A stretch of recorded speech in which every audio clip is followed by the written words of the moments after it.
नमस्कार प्यारे विद्यार्थियों।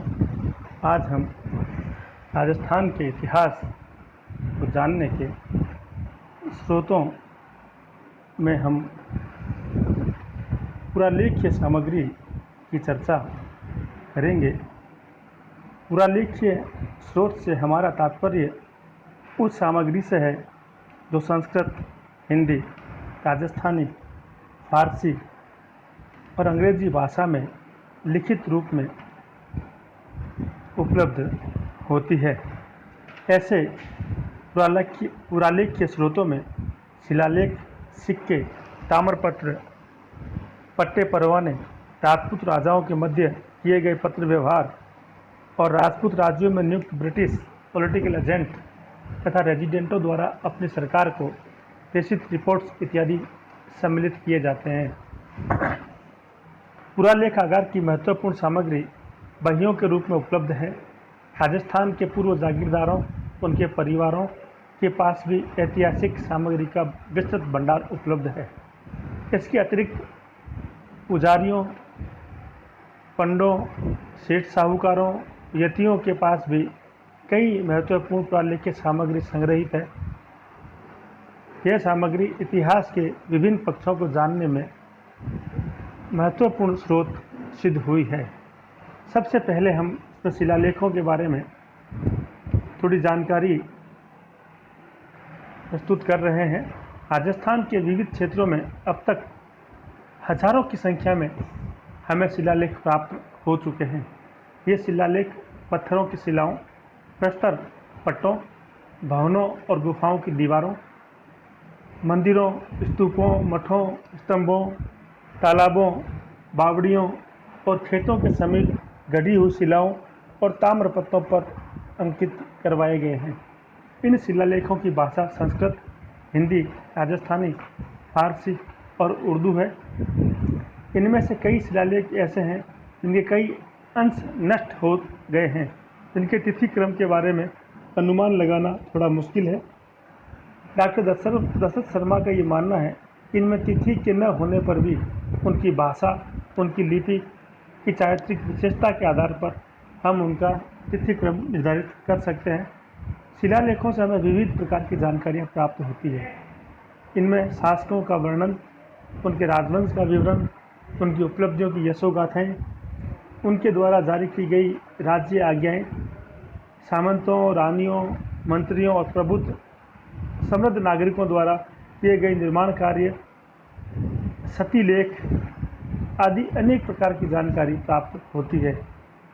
जिन शिलालेखों में मात्र किसी शासक की उपलब्धियों की यशोगाथा होती है उसे प्रशस्ति कहा जाता है। महाराणा कुंभा द्वारा निर्मित कीर्ति स्तंभ की प्रशस्ति तथा महाराणा राज सिंह की राज प्रशस्ति ऐसे ही शिलालेख हैं।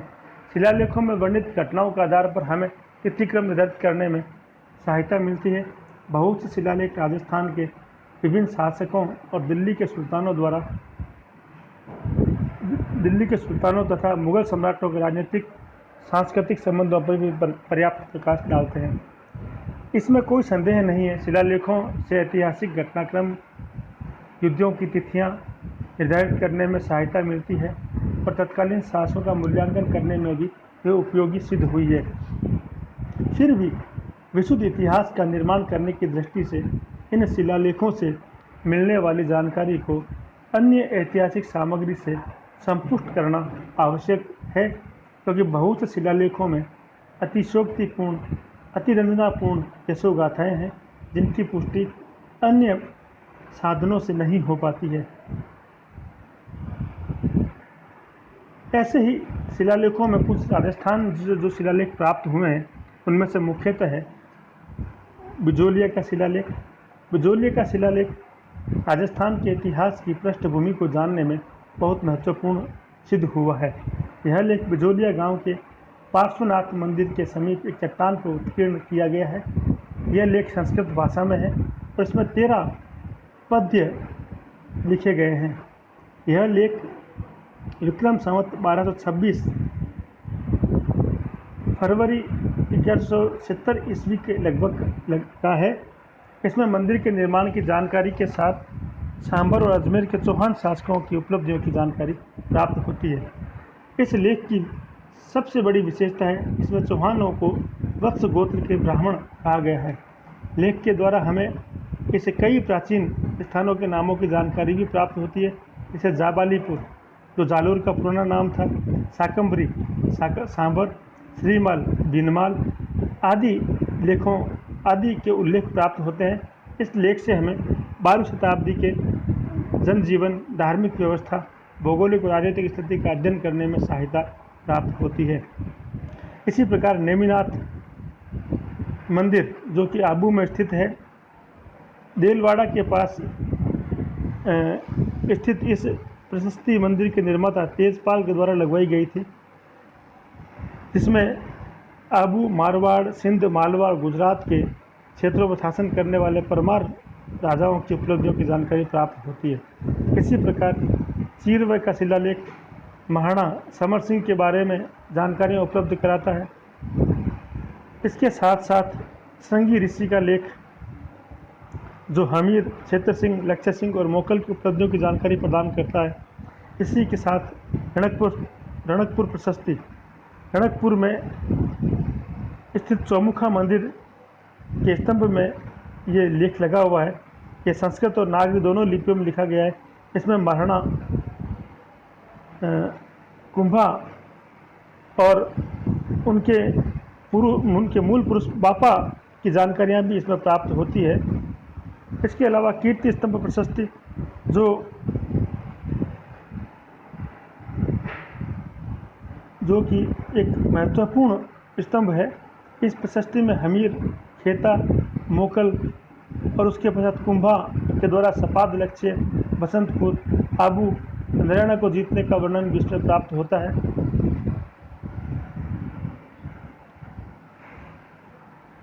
इस प्रशस्ति से हमें चित्तौड़ दुर्ग में निर्मित मंदिर, जलाशय, मार्ग इत्यादि की जानकारी प्राप्त होती है। इसी प्रशस्ति से हमें कुंभा की विभिन्न उपाधियाँ, दान गुरु, राजगुरु, शैल गुरु की जानकारी प्राप्त होती है। इसमें कुंभा द्वारा रचित ग्रंथों चंडी शतक, गीत गोविंद की टीका, संगीत राज आदि का भी उल्लेख प्राप्त होता है। यह एक बड़ा महत्वपूर्ण प्रशस्ति संग्रह है जिसमें राजनीतिक, धार्मिक, सामाजिक, राजनीतिक जीवन की जानकारियाँ प्राप्त होती है। इसी प्रकार बीकानेर का शिलालेख, आमेर का शिलालेख, राज प्रशस्ति जो मेवाड़ के महाराणा राज सिंह ने राजसमंद नामक विशाल झील का निर्माण करवाया, उनके आदेश पर रणछोड़ भट्ट ने संस्कृत में महाकाव्य रचना की।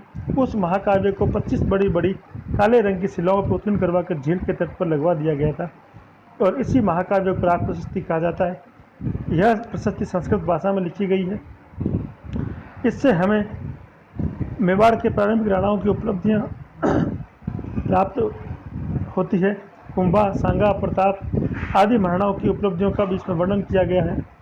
इसी प्रशस्ति में महाराणा प्रताप और महाराजा मानसिंह के वैमनस्य और हल्दी घाटी के युद्ध में शक्ति सिंह की भूमिका का भी वर्णन प्राप्त होता है। इसी प्रशस्ति से हमें अमर सिंह और जहांगीर के मध्य संपन्न हुई संधि, महाराणा करण सिंह और शाहजहां की मैत्री संबंध, महाराणा राज सिंह के सार्वजनिक कार्य, पुण्य कार्य और विजयों का भी इसमें वर्णन किया गया है। इन शिलालेखों के अलावा कुछ ऐसे फारसी शिलालेख भी हमें प्राप्त होते हैं जो भारत में मुस्लिम राज्य की स्थापना की जानकारी प्रदान करते हैं। ये फारसी भाषा में लिखे गए लेख मस्जिद, दरगाह, कब्र, सराय, तालाबों के घाट, राजभवनों इत्यादि को उत्कीर्ण करके लगवाए गए हैं।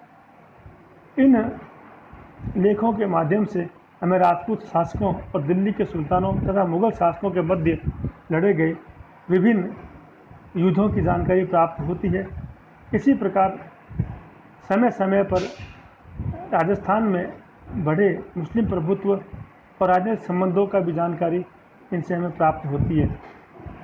ऐसे लेखों में अजमेर के ढाई दिन के झोंपड़े के गुंबद की दीवार के पीछे एक लगा हुआ लेख है। यह लेख 1200 ईस्वी का है। इसमें उन व्यक्तियों के नामों का उल्लेख किया गया है जिनके निर्देशन में मस्जिद का निर्माण कार्य करवाया गया था। इसी प्रकार चित्तौड़ के दुर्ग में सुल्तान गयासुद्दीन का लेख मिला है जो संभवतः 1321 से 25 ईस्वी का होना चाहिए। इस लेख में हमें चित्तौड़ का नाम खिजराबाद अंकित किए जाने का उल्लेख मिलता है। इसी प्रकार जालोर, नागौर में भी बहुत शिलालेख प्राप्त होते हैं। पुष्कर के जहांगीरी महल में राणा अमर सिंह पर जहांगीर की विजय की जानकारी प्राप्त होती है। इस घटना की पुष्टि 1637 ईस्वी के शाहजहानी मस्जिद अजमेर के लेख के द्वारा भी हो जाती है, जिसमें कहा गया है कि जब शहजादा खुर्रम राणा को परास्त करके यहाँ आया तो उसने यहाँ पर मस्जिद बनाने का प्रण किया और बादशाह बनाने के पश्चात इस मस्जिद का निर्माण उन्होंने करवाया। इसी प्रकार शाहजहानी दरवाज़ा अजमेर दरगाह का 1654 का एक लेख है, जिसमें शाहजहां ने मूर्ति पूजा के अंधकार को समाप्त करने का उल्लेख है। इससे हमें शाहजहां की धर्मांधता का पता चलता है। इसी प्रकार तारागढ़ की सैयद हुसैन की दरगाह का लेख जो 1813 ईस्वी का है, से पता चलता है कि राव गुमान जी सिंधिया ने इस भवन के दालान का निर्माण करवाया था। इससे मराठों की धार्मिक सहिष्णुता की जानकारी प्राप्त होती है। इसी प्रकार पुरालेख सामग्री में सिक्के भी एक बहुत महत्वपूर्ण स्रोत हैं, जो हमें प्राचीन काल के व्यापार, वाणिज्य, राजकीय आय, आर्थिक व्यवस्था, दैनिक लेन देन इत्यादि की जानकारी प्रदान करते हैं। राजनीतिक दृष्टि से सिक्के शासकों की प्रभुसत्ता के प्रतीक माने जाते हैं। अतः लगभग सभी शासकों ने अपने शासनकाल में अपने नाम के सिक्के जारी किए। राजस्थान के विभिन्न राज्यों मेवाड़, डूंगरपुर, बांसवाड़ा, प्रतापगढ़, जोधपुर, धौलपुर, जैसलमेर, झालावाड़, किशनगढ़, कोटा आदि के शासकों द्वारा सोने, चांदी, तांबे और शीशे के सिक्के जारी किए गए थे और अब तक लाखों की संख्या में ये सिक्के हमें प्राप्त हो चुके हैं। इन सिक्कों के माध्यम से हम शासकों का वंशक्रम निर्धारित कर सकते हैं, उनके शासनकाल की आर्थिक संपन्नता का पता लगा सकते हैं। सिक्कों पर उत्कीर्ण विभिन्न धार्मिक चिन्हों के आधार पर शासक की धार्मिक प्रति की जानकारी प्राप्त कर सकते हैं। सिक्कों की बनावट और उस पर उत्कीर्ण शब्दों एवं मूर्तियों के आधार पर उस समय की कला, वेशभूषा इत्यादि की जानकारी हमें प्राप्त होती है। शुद्ध धातु के सिक्के जहाँ शासक की संपन्नता को उजागर करते हैं, वहीं सिक्कों में अशुद्धता या ज़्यादा मिलावट होना उस राज्य की आर्थिक कठिनाइयों की ओर संकेत करते हैं। ऐसे सिक्कों में अजमेर के चौहान शासकों के कई चांदी और तांबे के सिक्के प्राप्त हुए हैं, जो 11वीं से 13वीं शताब्दी के प्रारंभ तक के समय में जारी किए गए थे। इन शिलालेखों में चौहानों के सिक्कों के लिए द्रम, विंशोपक, रूपक, दिनार आदि नामों का प्रयोग किए जाने का उल्लेख प्राप्त होता है। चौहान राजाओं में अजयराज, सोमेश्वर और पृथ्वीराज के सिक्के प्रसिद्ध हैं। पृथ्वीराज चौहान के समय का एक सिक्का जो 1192 ईस्वी का है। इस सिक्के की एक तरफ मोहम्मद बिन शाम और दूसरी तरफ पृथ्वीराज का नाम अंकित किया गया है, जिसके आधार पर कुछ विद्वान ये कहते हैं कि तराइन के द्वितीय युद्ध के बाद पृथ्वीराज को गजनी नहीं ले जाया गया था। इसी प्रकार महाराणा कुंभा के चांदी और तांबे के सिक्के, जिन पर कुंभ, कर्ण, कुंभल, मेरू आदि विरुद्ध अंकित किए गए हैं। अकबर के चित्तौड़ विजय के उपरांत मेवाड़ में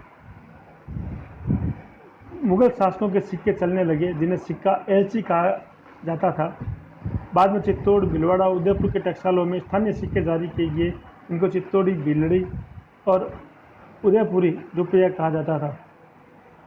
मुगल साम्राज्य के पतन के दिनों में जोधपुर के शासकों ने बादशाह की आज्ञा से अपने राज्य में टकसालें खोली, अपने नाम के सिक्के डलवाए। इनमें विजयशाही सिक्का काफ़ी लोकप्रिय था। इसी प्रकार बीकानेर में महाराजा गज सिंह ने सर्वप्रथम बादशाह आलमगीर से सिक्के बनाने की अनुमति प्राप्त की और वहाँ के शासकों ने अपने नाम के सिक्के जारी करवाए। मुगल शासकों के साथ मैत्रीपूर्ण संबंधों के कारण जयपुर के कछवाहा शासकों को अपने राज्य में टकसाल खोलने की स्वीकृति पहले ही मिल चुकी थी। वहाँ के सिक्कों को झाड़शाही के नाम से जाना जाता है। इसी प्रकार ब्रिटिश सत्ता की स्थापना के बाद जो सिक्के राजस्थान में चले, वो कलदार के नाम से प्रसिद्ध हुए। धन्यवाद। आज हम इतनी ही चर्चा करेंगे। नेक्स्ट स्टेप में हम ताम्रपत्र और अन्य पुरालेख्य सामग्री जो राजस्थान के इतिहास जानकारी प्रदान करती है पर चर्चा करेंगे। धन्यवाद। जय हिंद, जय भारत।